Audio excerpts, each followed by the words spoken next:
আচ্ছা স্টুডেন্টস, দেখো আজকে আমি তোমাদেরকে সেট টুটা সমাধান করে দিচ্ছি। সেট ওয়ানটা আমরা অলরেডি করে দিয়েছি। আমি অঙ্কগুলো মোটামুটি সলভ করে রেখেছিলাম, সেই জন্য তোমাদেরকে আমি খুব একটু ফাস্ট বলে বেরিয়ে যাচ্ছি। তোমরা ইচ্ছা করলে পরবর্তীকালে অঙ্কগুলো করে দেখে নিতে পারো। দেখো এখানে প্রথম কোশ্চেন রয়েছে 1 গ্রাম ও 1 গ্রাম O2 1 গ্রাম O3 অক্সিজেনের পরমাণু সংখ্যা যথাক্রমে XYZ হলে তাদের এই অপশানগুলোর মধ্যে কোনটা হবে? এখানে অপশানটা হবে হচ্ছে বি। ঠিক আছে। আচ্ছা, লিথিয়াম +2 এবং বেরিলিয়াম +3 হলো এরা পরস্পর সম ইলেকট্রনীয়। আচ্ছা, একটি নিস্তড়িত পরমাণুতে অবশ্যই উপস্থিত থাকবে, দেখো এই যে অপশানগুলো দেওয়া রয়েছে এর মধ্যে নিউট্রন আর প্রোটনটা অবশ্যই থাকবে। আচ্ছা, আধুনিক পর্যায়সূত্র অনুসারে মৌলগুলির ধর্মের পর্যাবৃত্ততার কারণ, দেখো চারটে যে অপশান দেওয়া তার মধ্যে এটা অবশ্যই হচ্ছে গিয়ে পারমাণবিক সংখ্যা। ঠিক আছে। আচ্ছা, 5 নম্বর কোশ্চেন দেখো, পর্যায় সারণীতে একই শ্রেণীতে অবস্থিত মৌলগুলির ড্যাশ সমান হয়, তাদের মধ্যে যেটা দেখবে ওদের যেখানে এই যোজক ইলেকট্রনের সংখ্যাটা সমান হয়। আর কোন কোয়ান্টাম সংখ্যা অন্য কোনো কোয়ান্টাম সংখ্যার উপর কোনোভাবেই নির্ভরশীল নয়। দেখো এইখানে এই যে চারটে জিনিস দিয়েছে, দেখে খেয়াল করে যে মুখ্য কোয়ান্টাম সংখ্যা কখনোই L, S বা M এর উপর নির্ভর করে না। L, S, M মুখ্য কোয়ান্টাম সংখ্যার উপর নির্ভর করে, তাই তো?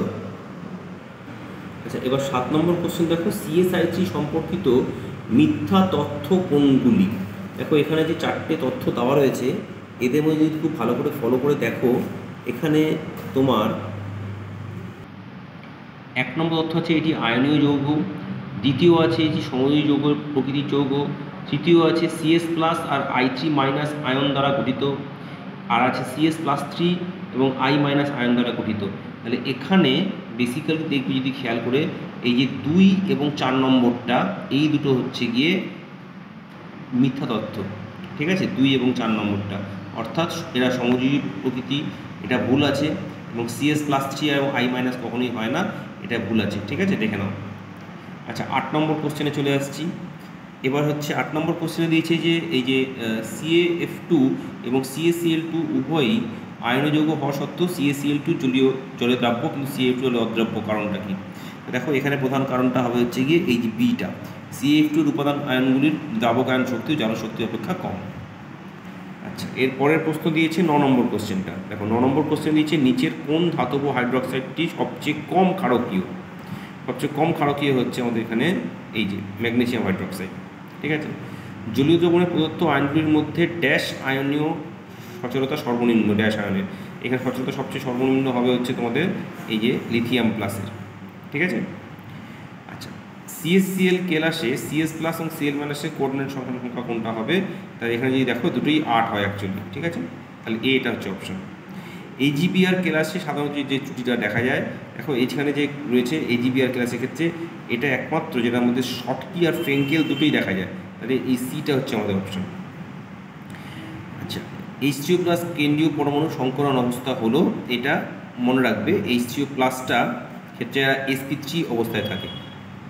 14 নম্বর, নিচের যৌগগুলির মধ্যে কোনটিতে উপস্থিত হাইড্রোজেন বন্ধন সবচেয়ে শক্তিশালী? জলের ক্ষেত্রে হাইড্রোজেন বন্ধন সবচেয়ে শক্তিশালী হবে।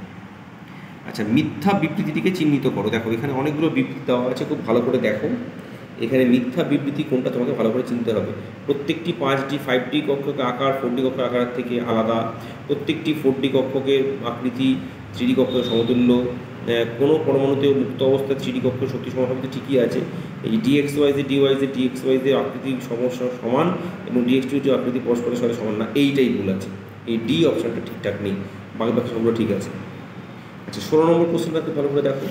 16 নম্বর কোশ্চেনে দিয়েছে নিচের যে অ্যাসিডটিকে কাঁচের পাত্রে রাখা যায় না, এটা হচ্ছে HF কে কাঁচের পাত্রে রাখা যায় না, কাঁচের হয়ে যায়, তাই তো? H2SiO6 তৈরি করে। বোরিক অ্যাসিডের গঠনের ক্ষেত্রে BO3 কক্ষগুলি হাইড্রোজেন অণু দ্বারা তৈরি থাকে। আর 16 গ্রাম অক্সিজেনের ওজনের অনুসংখ্যান আমি করে রেখে দিয়েছিলাম অঙ্কগুলো, এটা অপশানটা হবে 2 × 10⁻23 তোমরা করে দেখতে পারো।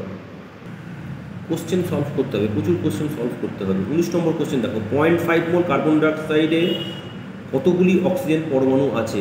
তা এটা দেখো তোমার ক্ষেত্রে যদি এটা তোমরা সলভ করে নাও, তাহলে এখানে তোমার দেখো অ্যান্সারটা হবে বি। ঠিক আছে। আচ্ছা, এরপর দেখো 27°C সুতরাং গ্যাসের অণুগুলির গড় বর্গমূল CRMS ভেলোসিটি দেওয়া রয়েছে, গ্যাসটি আণবিক ভর নির্ণয় করো। এই ক্ষেত্রে গ্যাসটা আণবিক ভর হবে 16। একই চাপ উষ্ণতা রাখা 1 লিটার নাইট্রোজেন এবং 7/8 লিটার অক্সিজেনের গ্যাস মেশানো থাকলে ওই মিশ্রণের ভরের অনুপাতটা কত হবে? এই অনুপাতটা হবে 1:1। আচ্ছা, বোরিক অ্যাসিড দুর্বল অ্যাসিড হলো নিচের কোনটি উপস্থিতির শক্তিশালী অ্যাসিড রূপে আচরণ করে? এটা হচ্ছে গ্লিসারল। গ্লিসারলের উপস্থিতিতে ও শক্তিশালী অ্যাসিড রূপে আচরণ করে। বোরাজিন এই অণুটি একটি অধ্রুবীয় এবং অ্যারোমেটিক হবে, তাহলে এটা হবে অপশানটা আমাদের ডি। ঠিক আছে, এটা একটা অধ্রুবীয় এবং অ্যারোমেটিক অণু। 24 নম্বর কোশ্চেন থেকে দিয়েছে PbCl4 গঠিত হয় কিন্তু PbBr4 এবং PbI4 গঠিত হয় না, এর কারণটা কি? দেখো এখানে কারণটা সুন্দর করে ব্যাখ্যা করে দেওয়া আছে যে আয়োডিন এবং ব্রোমিন Pb এবং Pb+4কে জারিত করতে পারে না, সেই জন্য এটা হয় না। আচ্ছা, এর পরের কোশ্চেনটা দেখো, এই যে ছবিটা দিয়েছে এখানে দেখো এই যে এক্সটা হচ্ছে একটা অপকেন্দ্র বল, ওয়াই হচ্ছে অভিকেন্দ্র বল এবং এই যে জেড যেটা আছে সেটা হচ্ছে ইলেকট্রনের গতি। তাহলে এদের মধ্যে পারস্পরিক সম্পর্ক কী হবে দেখো দেওয়া রয়েছে। আর এই যে x=y দেওয়া রয়েছে, x+y=2 z দেওয়া রয়েছে, এতগুলো অপশান তোমার দেওয়া রয়েছে, ভালো করে শোনো এবারে। তাহলে এখানে কোনটি সঠিক নয়? তাই সঠিক নয় হচ্ছে তোমার এখানে এইটা, এই x+y/2 z, এটা কখনোই সঠিক নয়। ঠিক আছে, এর পরের কোশ্চেনটা দেখো, একটা অনুচ্ছেদ দেওয়া রয়েছে, তোমাকে এই অনুচ্ছেদটা পড়ে পড়ে কোশ্চেনটা করতে হবে। 13-14 গ্রুপে ভারী সদস্যগুলি জারণ সংখ্যা থাকে, একটি তাদের গ্রুপ জারণ সংখ্যা এবং অপরটি থেকে তার দুটি থেকে মানে 2 একক কম। গ্রুপের নিচের দিকে ক্রমশ কম জারণ অবস্থা বেশি স্থায়িত্ব লাভ করতে থাকে। এর কারণকে রসায়নের পরিভাষায় ইলেকট্রনের নিষ্ক্রিয় জোর প্রভাব বলে। খুবই ইম্পর্টেন্ট পার্ট। গ্রুপ সদস্যগুলির বিভিন্ন ভৌত ও রাসায়নিক ধর্মের যে বিচ্যুতি গ্রুপের নিচের দিকে ক্রমশ বেশি হয় তা এই প্রভাবের সাহায্যে ব্যাখ্যা করা যায়। তাহলে এখান থেকে দেখো যদি প্রশ্ন দেওয়া হয় 26 নম্বর প্রশ্ন দিচ্ছে নিচের কোন যৌগটি সবচেয়ে শক্তিশালী জারক পদার্থ? তাহলে দেখো এখান থেকে আমাদের হবে কিন্তু PbO2। আর নিচের কোন অক্সাইডটি তীব্রতম আম্লিক, সবচেয়ে বেশি আম্লিক হবে আমাদের কার্বন ডাইঅক্সাইড।